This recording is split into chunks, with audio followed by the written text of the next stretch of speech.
ليه بقى انت فكرت ان تدور على حاجه ما حدش تاني عاملها؟ ليه ما خدتش عشان نكون احنا مميزين عنه. انت بتحب تبقى مميز، تفكر بقى خارج الصندوق زي ما بيقولوا كده. تعرف يعني ايه خارج الصندوق؟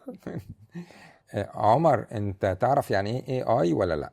يعني الذكاء الاصطناعي. حلو. ايه بقى موضوع الذكاء الاصطناعي ده؟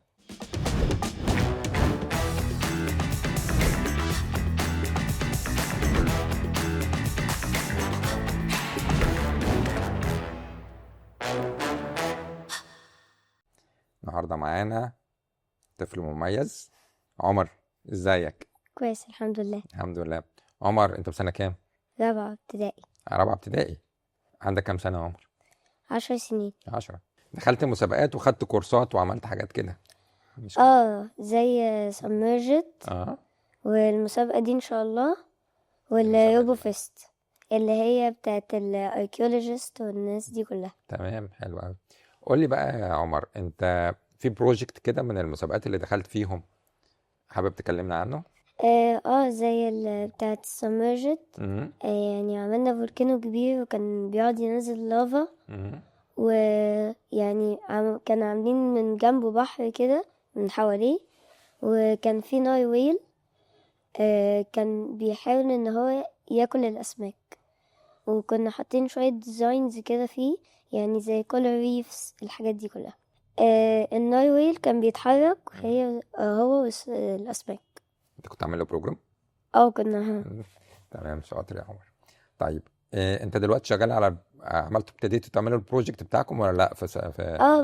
بدأناه وخلصناه الحمد لله. احكي لي بقى بتعملوا ايه من لغايه ما تروح للحكام كده وتحكي لهم. بتتكلم عن الآثار اللي هي كانت موجودة زمان. حلو. يعني زي مثلا البيوت الفراعنة والحاجات دي كلها. حلو، انت بقى عملت ايه؟ انا يعني لما دورت على المعلومات عن الآثار، مهم. لقيت ان كان في زمان في اسكندرية، مهم. كان يعني تعتبر من اسكندرية القديمة. حلو. لقيت كان فيها بيوت وكان فيها ناس ميتة وآثار كتيرة قوي. فقلت لأصحابي والميس بتاعتي، مهم. قلت لهم شوية أفكار وعملنا أبواب بتتحرك تفتح لوحدها. في المسابقه انت دخلت، قلت لي كمان دخلت روبو فيست. اه عملت ايه في روبو فيست؟ دورت على حاجة ما يكونش حد عاملها خالص. قول لي. زي وولي، مهم. اللي هو جاله فيلم واتعمل، وهو كان عايش على المريخ، مهم. ولما نزل كوكب الأرض لقى ان العالم كله بالتكنولوجيا، فاتصاحب على واحد اسمه إيفا، وكانوا صحاب جدا حتى لما إيفا كان يعني تعبان وما كانش التكنولوجيا بتاعته راحت. مهم. وولي يحاول ان هو يرجعها له يعني بأكتر حاجة هو يقدر عليها. ليه بقى انت فكرت ان تدور على حاجه ما حدش تاني عاملها؟ ليه ما خدتش عشان نكون احنا مميزين عنه. انت بتحب تبقى مميز، تفكر بقى خارج الصندوق زي ما بيقولوا كده. تعرف يعني ايه خارج الصندوق؟ عمر، انت تعرف يعني ايه اي ولا لا؟ يعني الذكاء الاصطناعي. حلو. ايه بقى موضوع الذكاء الاصطناعي ده؟ يعني هو يعتبر حاجة بتساعدنا في الحياة، علشان زي ايه؟ زي مثلا لما بنكون واقفين في أي مادة زي ال ICT أو أي حاجة من دول، ممكن نستخدم ال AI، اللي هو ممكن نقول عليه تشات جي بي تي. مثلا يساعدنا في يشرح يعني لك الحاجه اللي انت مش فاهمها مثلا؟ مثال استخدمته قبل كده؟ استخدمته كتير. بجد؟ مم. شاطر. قول لي كده بقى يا عمر، انت بتحب اكتر البروجرامينج ولا بتحب الديزاين ولا بتحب ايه؟ يعني ايه الحاجات اللي انا بتمثل؟ اكتر حاجتين بحبهم البروجرامينج والبيلدينج. ما فكرتش كده تعمل روبوت لنفسك؟ فكرت، بس مم. يعني الادوات اللي المفروض تتجاب عشان يتعامل الروبوت ويشتغل لوحده، مم. انا مش لاقيها للاسف. طب ما قلتليش ليه تيجي انا اساعدك وتعمل الروبوت، اخليك تعمل روبوت وتتحرك، الادوات تتحرك.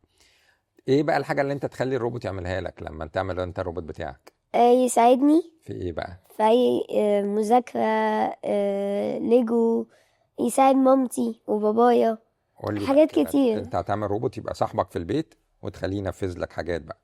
اه يعني اول حاجه يعملها معاك ايه؟ اول حاجة طبعا ان هو يساعد مامتي وبابايا. ساعات مامتك وباباك، ومعاك انت يعمل ايه بقى؟ معايا انا يساعدني في المذاكرة. انت حابب تطلع ايه يا عمر؟ ان انا اكون مخترع. مخترع. ايه الاختراع اللي انت ممكن تفكر فيه ويبقى نفسك ان انت تنفذه؟ يعني مثال مم. في المستقبل، يعني ان انا اصنع درونز درونز.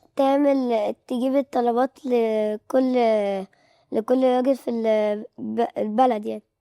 ديليفري. اه يبقى درونز، بدل ما العامل بيروح يخبط على بتاع، يجي لك من البلكونه ومن الشباك الطلب بتاعك. والعربيات مم. بدل ما تطلع الدخان كده من ورا نعملها بالكهرباء. ما في دلوقتي عربيات كهرباء كتير.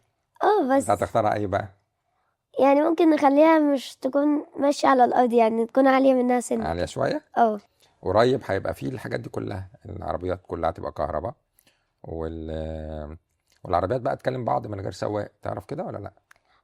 ممكن، يعني أنا بحثت عن الموضوع ده مم. ولقيت إن في عربية نزلت جديدة. مم. هي لو أنت مش عارف تعمل حاجة، العربية هي اللي بتعملها لك لوحدك. يعني مثلا أنا نازل أشتري حاجة حلو. ومش عارف أركن، أنزل من العربية وأدوس ركنات، هي تركنها لوحدها. ايه الاختراعات التانية اللي انت نفسك فيها؟ انت أه مخترع جامد بقى، بتفكر في حاجات كلها متميزة. لو حاجة أنا بدور عليها، مم. لو عملت كده بس تجيلي. من غير ما تتكلم تقرا اللي في دماغك ما اعرفش ازاي بقى. كده بتجيلك على طول. طيب حلوة الافكار بتاعتك دي. طيب انت حابب تقول ايه للناس بقى اللي ما درستش التكنولوجي خالص؟ ان هي لو هي عايزة تعرف عن المستقبل اكتر، مم. تدرس التكنولوجيا وهتعرف ايه اللي هيحصل في المستقبل. طب واللي مش هيدرس تكنولوجي هيعمل ايه في المستقبل؟ يعني ممكن يكون مش عارف الدنيا ماشية ازاي. هيشتغل ولا مش هيشتغل؟ هيلاقي شغل ولا مش هيلاقي شغل؟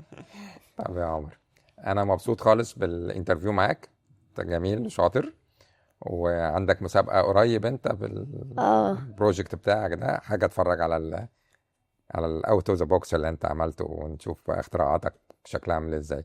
ماشي. شكرا يا عمر، نقول لهم باي باي بقى. باي باي.